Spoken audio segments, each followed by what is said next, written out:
I think that it really represents well the name of the installation, A Piece of Sky.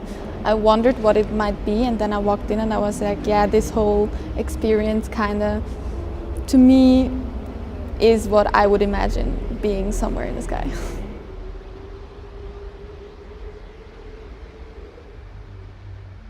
It's very otherworldly, and you'll kind of feel quite like you're floating and quite kind of out of balance, actually, in a way. The feeling is very peaceful, and it just takes you right away from the busy Milan craziness to just a bit of sort of calm and something completely different.